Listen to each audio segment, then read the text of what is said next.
ಈ ಇನ್ನ ಕ್ಷೇತ್ರದ ಜನ ಈ ದೇವರಿಗೆ ನಡ್ಕೊಳ್ತಾರೆ. ಪಕ್ಕದ ಮುಂಡ್ಕೂರಿನ ಜನರು ಈ ದೇವರಿಗೆ ನಡ್ಕೊಳ್ತಾರೆ. ಮತ್ತು ಮುಲ್ಲಡ್ಕ ಜನತೆ ಕೂಡ ಈ ದೇವರಿಗೆ ನಡ್ಕೊಳ್ತಾರೆ. ವಾಸ್ತವವಾಗಿ ಈ ಮಹಾಲಿಂಗನನ್ನು ಸ್ಥಾಪಿಸಿದ್ದು ಭಾರ್ಗವ ಗೋತ್ರದವರಿಗೆ ಅಂತ ಇದರ ಪ್ರತಿಷ್ಠಾಪನೆಯಾಗಿದ್ದು. ಭಗವಂತನಿಗೆ ಎಲ್ಲಿಯ ಗೋತ್ರ ಎಲ್ಲಿಯ ಪಂಗಡ ಹೇಳಿ, ಆತ ಸರ್ವರನ್ನು ಒಪ್ಪುವಂಥವನು. ಹಾಗಾಗಿ ಈ ಕ್ಷೇತ್ರದಲ್ಲೂ ಕೂಡ ಯಾವುದೇ ಒಂದು ವರ್ಗದ ಜನ ಅಂತ ಬರೋಲ್ಲ, ಸರ್ವ ವರ್ಗದವರು ಈ ಕ್ಷೇತ್ರಕ್ಕೆ ಬರ್ತಾರೆ, ಆ ಮಹಾಲಿಂಗನ ದರ್ಶನವನ್ನು ಮಾಡ್ತಾರೆ.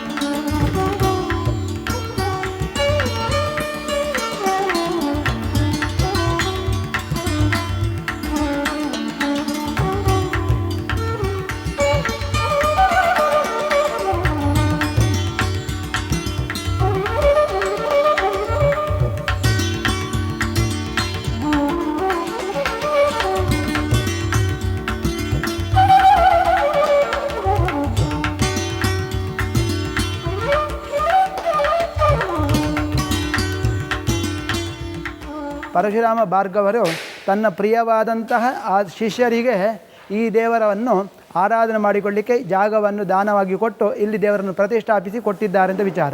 ಅದೇ ವಿಚಾರವನ್ನು ಮುನಿದಾನ ಕ್ಷೇತ್ರ ಮುದ್ದಾಣು ಅಂತ ಆಗಿದ್ದು ಅಂತ ಅನ್ನುವಂಥದ್ದು ಕ್ಷೇತ್ರ ವಿಚಾರ.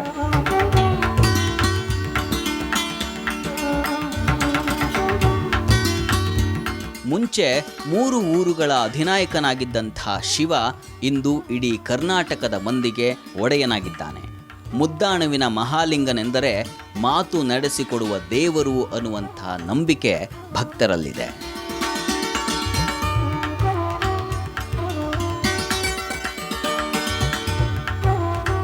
ಸಾವಿರಾರು ವರ್ಷಗಳ ಇತಿಹಾಸ ಇರತಕ್ಕಂಥ ಈ ಕ್ಷೇತ್ರದಲ್ಲಿ ನಡೆದಿರತಕ್ಕಂಥ ವಿದ್ಯಮಾನಗಳನ್ನು ಗಮನಿಸ್ಕೊಳ್ಳುವಾಗ ಇದು ಅತ್ಯಂತ ಶಕ್ತಿಶಾಲಿಯಾಗಿರ್ತಕ್ಕಂಥ ಕ್ಷೇತ್ರ ಅಂಥೇಳಿ ಎಲ್ಲರಿಗೂ ಕೂಡ ಗಮನಕ್ಕೆ ಬರ್ತದೆ. ಅನ್ನಪೂರ್ಣ ಕ್ಷೇತ್ರ ಅಂತ ಕರೆಸ್ಕೊಂಡಂಥ ಕ್ಷೇತ್ರ ಇದು. ಸೊ ಬರಗಾಲದ ಸಂದರ್ಭದಲ್ಲಿ ಬೇಯಿಸಿದ ಭತ್ತದ ಕಾಳನ್ನು ಮತ್ತೆ ಚಿಗುರಿಸುವಂಥ ಶಕ್ತಿ ಮುದ್ದಾಣು ಮಹಾಲಿಂಗೇಶ್ವರಿ ಇತ್ತಂತ ಹೇಳೋದನ್ನು ನಾವು ಇತಿಹಾಸದ ಪುಟಗಳಲ್ಲಿ ಓದ್ತೇವೆ. ಭಾರ್ಗವ ಮುನಿಗಳು ಭಾಳ ಎಚ್ಚರವಾಗಿರ್ತಕ್ಕಂಥ ಗುರುಮೇರು ಬೆಟ್ಟದಲ್ಲಿ ಕೂತ್ಕೊಂಡು 100 ವರ್ಷಗಳ ಹಿಂದೆ ದೃಷ್ಟಿಯನ್ನು ಎಲ್ಲ ಕಡೆ ವಿಸ್ತರಿಸ್ತಾ ಈ ಕ್ಷೇತ್ರವನ್ನು ಸ್ಥಾಪನೆ ಮಾಡಿದರು ಅಂತ ಹೇಳೋದನ್ನು ನಾವು ಪುರಾಣಗಳ ಉಲ್ಲೇಖಗಳ ಮೂಲಕ ಹೇಳಲಿಕ್ಕೆ ಸಾಧ್ಯ ಆಗ್ತದೆ. ಆದ್ದರಿಂದ ಭಾರ್ಗವ ಋಷಿಗಳಿಂದ ಪ್ರಣೀತವಾಗಿರ್ತಕ್ಕಂಥ ಕ್ಷೇತ್ರ ಇದು. ಭಾರ್ಗವ ಗೋತ್ರದ ಎಲ್ಲ ಬ್ರಾಹ್ಮಣರು ಕೂಡ ಇದನ್ನು ತಮ್ಮ ಕುಲದೇವರಾಗಿ ಸ್ವೀಕರಿಸಿಕೊಂಡಿದ್ದಾರೆ.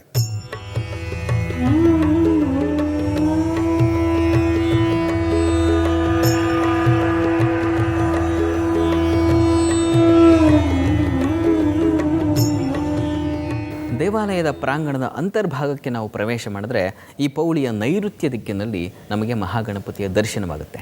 ಸಾಮಾನ್ಯವಾಗಿ ನಾವು ಹೋಗುವಂಥ ದೇಗುಲಗಳಲ್ಲಿ ಮೊದಲ ಪೂಜೆ ನೆರವೇರೋದು ಮಹಾಗಣಪತಿಗೆ, ಆನಂತರ ಅಲ್ಲಿನ ಪ್ರಧಾನ ದೇವತೆಗೆ ಪೂಜೆ. ಯಥಾ ಪ್ರಕಾರ ಇಲ್ಲೂ ಸಹ ಈಗ ಗಣಪತಿಗೆ ಪೂಜೆ ನೆರವೇರುತ್ತೆ, ಆನಂತರ ಮಹಾಲಿಂಗನ ದರ್ಶನವನ್ನು ಮಾಡೋಣ.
ನೀವಿಲ್ಲಿ ಗಮನಿಸಬೇಕಾದ್ದೇನು ಅಂತಂದರೆ ಆ ಮಹಾಲಿಂಗ ಸ್ವಾಮಿಯ ಮೂರ್ತಿಯನ್ನು, ಅದರಲ್ಲಿ ಷಡ್ವರ್ಗಗಳನ್ನು ತುಂಬಿದ್ದಾರೆ.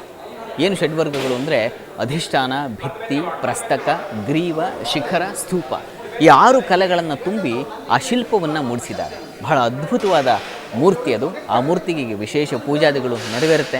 ನಾವು ಕೂಡ ನೋಡೋಣ. प्रभुं प्राणनाथं विभुं विश्वनाथं जगन्नाथनाथं सदानन्दभाजं भवद्भव्यभूतेश्वरं भूतनाथं शिवं शङ्करं शम्भुमीशानमीडे गलेरुण्डमालं तनौ सर्पजालं महाकालकालं गणेशादिपालम् जटाजूटगङ्गोत्तरङ्गैर्विशालं शिवं शङ्करं शम्भुमीशानमीडे मुदामाकरं मण्डनं मण्डयन्तं महामण्डलं भस्मभूषाधरन्तम् अनादिं ह्यपारं महामोहमारं शिवं शङ्करं शम्भुमीशानमीडे वटाधोनिवासं महाट्टाट्टहासं महापापनाशं सदा सुप्रकाशं गिरीशं गणेशं सुरेशं महेशं शिवं शङ्करं शम्भुमीशानमीडे गिरीन्द्रात्मजासं गृहीतार्धदेहं गिरौ संस्थितं सर्वदा सन्निगेहम् परब्रह्म ब्रह्मादिभिर्वन्द्यमानं शिवं शङ्करं शम्भुमीशानमीडे कपालं त्रिशूलं कराभ्यां दधानं पदाम्भोजनं रायकामं ददानं बलिवर्धयानं सुराणां प्रधानं शिवं शङ्करं शम्भुमीशानमीडे. ಎಷ್ಟೋ ಜನ ಭಾಳ ಪ್ರೀತಿಯಿಂದ ಹೇಳ್ತಾರೆ.